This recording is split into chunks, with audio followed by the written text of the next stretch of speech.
Hello, everyone. Welcome to week 6. Can you believe that you are getting closer and closer to being done with this class and closer to your journey of receiving your master's in educational leadership? So, congratulations to you so far. So, week 6 is about student discipline. So, we're going to get into education code, board policy, going to discuss some regulations that have been placed onto education code as well. So, the big education code that you'll be reading about is 48900 for California. That's the Student Discipline and Suspension Education Code, and really looking at reasons for suspending, reasons for expulsion, what's appropriate, not appropriate.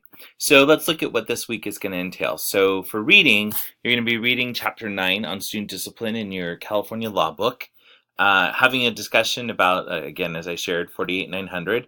A through K, A through L is your reasons for suspension or grounds for suspension. No tolerance conversation will also be here as well.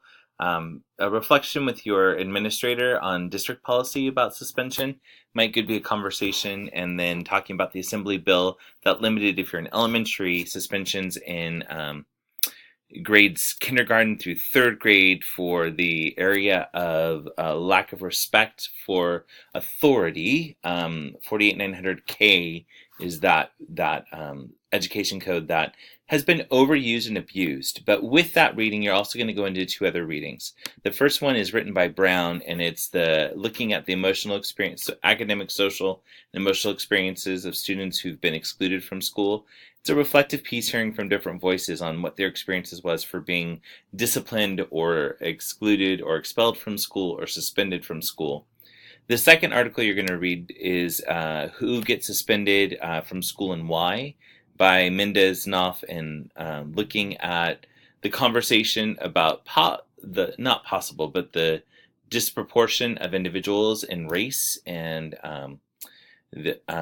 actually discussing about gender as well, and looking at how that can be seen in low economic situations too. So a lot of different aspects to read about. So that's the reading will be those 3 items this week.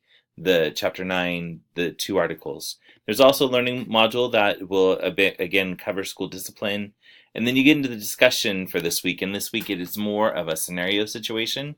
I'm not going to click over to it, but very quickly, you're going to have a campus supervisor bringing to your office as administrator a student, and the campus supervisor is going to tell you the teacher said that this student was being disrespectful and doesn't want to tolerate that disrespect in class, sending them up to the office. Student's going to give you their scenario. I'm just doing this, and then you are going to go here, walking in and checking with the teacher what the teacher saw, and try and make the decisions of what you do, what policy or regulations you use to help you make that decision. So again, that's going to be your discussion board for this week. I do expect you to be citing whether it's education code, board policy, or something that you've read in your scenario reflection. So that is then going to be replied by 2 other peers to give you their insight, or if they'd agree with you. Please remember that first response needs to be 250 words with that citation. Responses, your initial post is due by Thursday. Responses to your peers are due by Sunday of the week. There is a Christian message, again looking at Proverbs 15:8, reminding us a hot-tempered person stirs up conflict, but one who is patient calms a quarrel.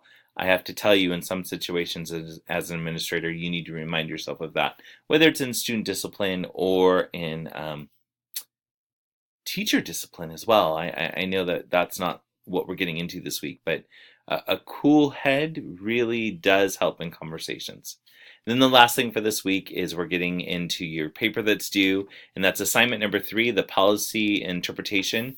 You again are being asked to choose an administrative rule or policy, and you're going to interpret that in a 5 to 6 page paper, really trying to look at who's the authority in it, why this is done, and if there's any need for a change or the process that needs to be followed. So again, 5 to 6 pages in an APA format.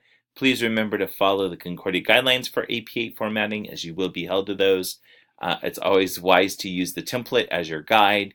Please remember the document does need to be uploaded in a Word document, as that's the new expectation for all of Concordia's assignments, is either Word or PowerPoint. PDFs are also appropriate because that can be written up on as well or reflected on. So that's the week in a nutshell. I hope that if you have any questions or anything, that you will please give me a call, text me, or email. I will be also assigning and putting up the group assignments, or you'll be able to log in and see your groups for assignment number 4, which will be presented in week 8. Have a great week, and God bless.